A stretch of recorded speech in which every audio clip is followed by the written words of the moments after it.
اور یہ وجہ ہے کہ نبی کریم صلی اللہ علیہ وسلم نے اپنی آل کے لیے یہی دعا کی،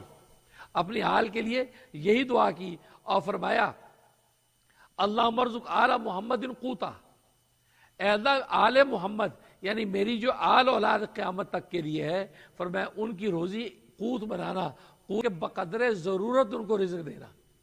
بقدر ضرورت ان کو رزق دینا، یعنی اتنا مفرط بھی فقیر نہیں رکھنا کہ فقر کی وجہ سے کفر میں نہ کہیں چلے جائے، اور اتنا مالدار بھی نہیں بنا دینا کہ وہ مالداری کے اندر فرعون بن جائے۔ بس میری آل اولاد کو یا اللہ اتنی روزی دینا کہ بس وہ نہ تو فقر کی وجہ سے کفر میں جائیں، نہ امار کی وجہ سے فرعونیت میں جائیں، بلکہ جو ہے ان کو بقدر روزی ملتے رہے اور اپنے اللہ کو یاد کرتے رہے۔ یہ دعا کی اللہم ارزق آل محمد قوتا، اے اللہ آپ آل محمد کی روزی کو بقدر ضرورت بنا دیجیے۔ اس پر بعض علماء فرماتے ہیں کہ اگر سید زادے کو بقدر ضرورت روزی ملتی ہو، بہت بڑا مالدار نہ بنے، تو اس کو شکایت نہیں کرنی چاہیے، وہ یہ سوچے کہ نانا ابا تو دعا ہی کر گئے ہیں، نانا ابا تو ہمارے لیے دعا ہی کریں گے، یا اللہ یہ قیامت تک کے لیے میری جو آل اولاد ہے ان آل اولاد کو بدروزی دینا، اتنی دینا کہ نہ تو فقر کی آزمائش ان پر آئے نہ مالداری کی آزمائش آئے، وہ درمیان میں رہیں۔ فرمایا کہ یہ حالت سب سے زیادہ محفوظ اور معمور حالت ہے۔ اس نے فرمایا، اسے آپ نے دعا کر دی کہ اللہ ارزق آل محمد قوتا۔ اس طرح ایک حدیث میں آتا ہے، فرمایا ابن ماجہ کی حدیث ہے، ما من غنی ولا فقیر الا بد یوم القیامہ نہ اوتی من الدنیا قوتا، کہ قیامت کے روز ہر مالدار اور ہر فقیر شخص یہ تمنا کرے گا کہ کاش اسے بھی بقدر ضرورت روزی ملتی، بقدر ضرورت روزی ملتی، کیونکہ مالدار بھی وہاں یہ تمنا کرے گا۔ کچھ ہے کہ مالدار جو ہے دنیا میں مال ہونے کی وجہ سے آزمائش،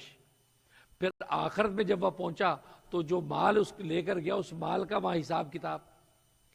اور مال کے حساب کے دو سوال ہوں گے، مال کہ جوانی کہاں کھپائی، عمر کہاں گوائی، علم جو دیا تھا اس پہ عمل کتنا کیا، یہ سب کے ایک ایک سوال۔ لیکن مال کے دو سوال، ایک سوال یہ کہ مال کہاں سے کمایا، دوسرا سوال پھر اس مال کو کہاں خرچ کیا، دو سوال ہو گئے۔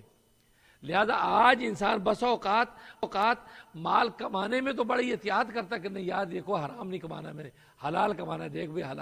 حلال سے کمائیں گے، نہیں بھائی یہ سود بھائی یہ حرام ہے بھائی، تو انسان احتیاط سے کماتا ہے، لیکن خرچ کرنے میں احتیاط نہیں کرتا کہ یار اپنا مال ہے بھائی، کارڈ مارا چلو لے لو یار، اور کیا چاہیے یہ بھی لے لو بھائی، یہ بھی ہاں یہ اچھا کر دو بھائی، کیونکہ سوچتا میرا مال ہے، ملینئر آدمی ہوں، بینک بھرے پڑے، جتنا چاہے اچھا کاٹ کے دوں، تو لیکن اس کو پتہ نہیں اللہ تبارک و تعالیٰ کے ہاں یہ بھی سوال کیا جائے کہ خرچ کہاں کیا۔ اگر فضول خرچی میں چلا گیا، تبذیر ہو گئی یا جو اسراف ہو گیا، تو اللہ تبارک و تعالیٰ اس کی بھی پوچھ ہو جائے گی۔ لہذا خرچ کرنے بھی محتاط۔ آج بچے مانگ رہے ابا یہ دے دو مجھے، اب ابا نوازا اللہ نے دے دیا، یہ نہیں پوچھا بیٹا خرچ کہاں کرنا ہے، اچھا فلاں چیز لے لو، بیٹا وہ تو گناہ ہے، وہ جو نہیں وہ تو حرام ہے، اس میں لگاؤ گے تو یہ آپ کو یہ ویریفیکیشن ضروری ہے، نہیں کہ بیٹے نے مانگ لیا کاٹ کے دے دیا، کہاں خرچ کیا، اب آپ سے پوچھو گی آپ نے اس کو دیا بھائی، اس نے فلاں جگہ خرچ کر دیا۔ تو گویا کہ دیکھو مال کے معاملے میں دو سوال ہیں، ایک سوال کہ کمایا کہاں سے ہے، ایک سوال کہ خرچ کہاں پر کیا ہے۔ تو اس لیے نبی کریم صلی اللہ علیہ وسلم فرماتے ہیں کہ قیامت کے دن جو مالدار ہوں گے وہ بھی تمنا کریں گے کاش ہم مالدار نہ ہوتے، بس ہمیں بقدر ضرورت روزی ملتی، اور آج اس مال کی وجہ سے ہمیں پورا حساب کتاب دینا پڑ رہا ہے، اور جنت کے دروازے پر 500 سال تک انتظار کرنا پڑے گا۔ یعنی مالدار جو ہیں وہ جنت کے دروازے پہ 500 سال تک کھڑے ہوں گے لائن میں، دروازہ نہیں کھلے گا، کیونکہ سب سے پہلے غریبوں کو اندر داخل کیا جا رہا ہوگا۔ 500 سال پہلے غریبوں کو جنت میں داخل کریں گے۔ اس آدمی سوچے گا یار دیکھو یار یہ دنیا میں تو بس ایسے ہی تھا، سوکھی روٹی کھاتا تھا، آج دیکھو یار پہلے جا رہا ہے، کاش میں بھی یار ایسے ہی ہوتا، وہاں تمنا کرے گا، ڈاٹ محسوس کرتا ہے۔ فرمایا کہ غریبوں کو امیروں سے 500 سال پہلے جنت میں داخل کیا جائے گا،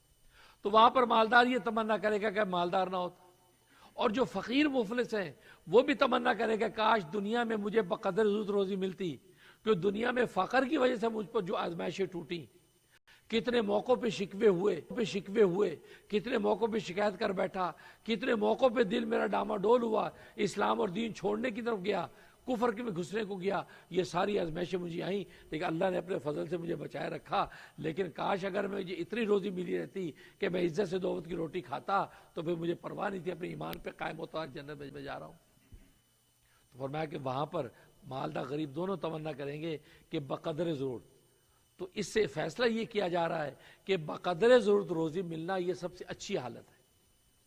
کسی کی محتاجی بھی نہیں، اور جو ضرورت کی چیز چاہیے وہ مل گئی. اور چاہیے کیا؟ یہی چاہیے، کیونکہ بینک بیلنس بھر کے رکھ دیے وہ تو کسی کام کے نہیں ہے.